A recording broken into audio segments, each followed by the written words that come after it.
So I'm sure you've seen these types of problems before, but where we're adding fractions together, and today we're going to focus on adding rational expressions, and numbers are just a form of a rational expression. A rational expression is just a fraction. So if we have a half plus 1/5, we can't quite add these together quite as simply as we could with maybe multiplication, because we need to have the denominators be exactly the same. And in order to do that, one of the most simple strategies of accomplishing this is multiplying it by the opposite denominator. So here I have 1/2, and to get the denominator to be the same, the most simple, it might not be the most efficient, but the most simple thing that will work every time is if I take this 2 and multiply it by the 5, I have to do it on the top and the bottom the same. So I can multiply the top and the bottom by the same thing. So 5 times 1 and 5 times 2, I get a fraction. And then over here, I'm going to multiply both sides by 2, the denominator on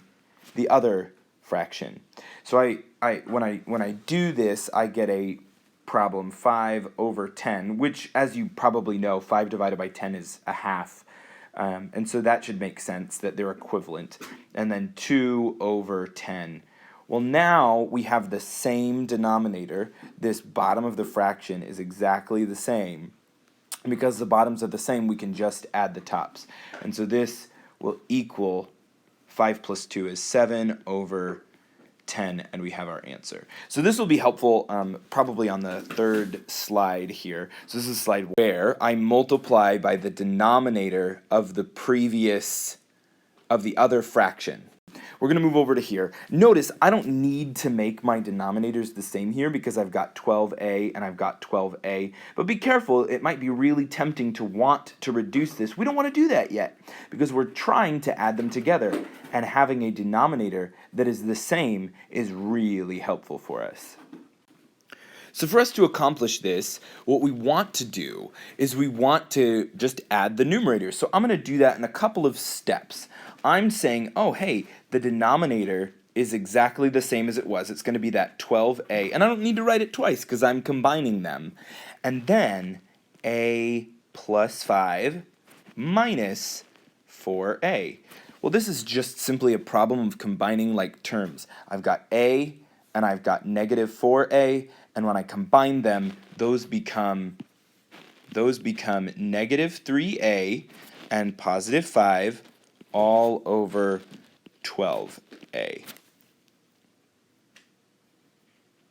And I don't think I can simplify this anymore. I mean, you may reach an example where you have this fraction and you can pull out a common term on the numerator, but I don't really see that here. And so we're not going to be able to pull out anything to reduce this further. So this ends up being our final answer. I've talked in previous videos about how to make sure that the denominator is not 0. You're going to want to do something similar to that here. Let's do that here. So this is our third slide, and notice that the denominators on these fractions do not have like terms. I've got a p minus 4 and just a regular 2. Well, for this, I'm going to use the same strategy I used before. So when I see this, I see p minus 4 and I see 2 as my denominators. So I'm going to multiply everything on the numerator and the denominator over here.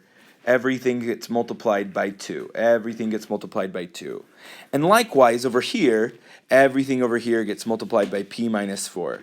Everything over here gets multiplied by p minus 4. So I'm going to rewrite this so that it's much more simple for us to see, where I have 2 times p minus 8 plus 7p times p minus 4. And then that's over 2 times p minus 4. And that's over 2 times p minus 4.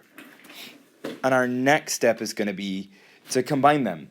Now it's super duper tempting to reduce, to cancel out those 2's. And it's super tempting to cancel out those p minus 4 over p minus 4.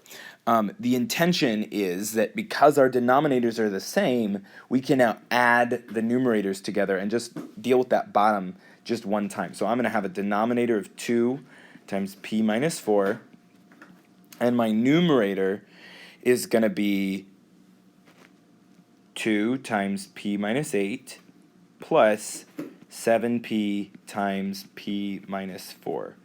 And I like to make sure that that fraction bar is all the way across there so we don't get confused.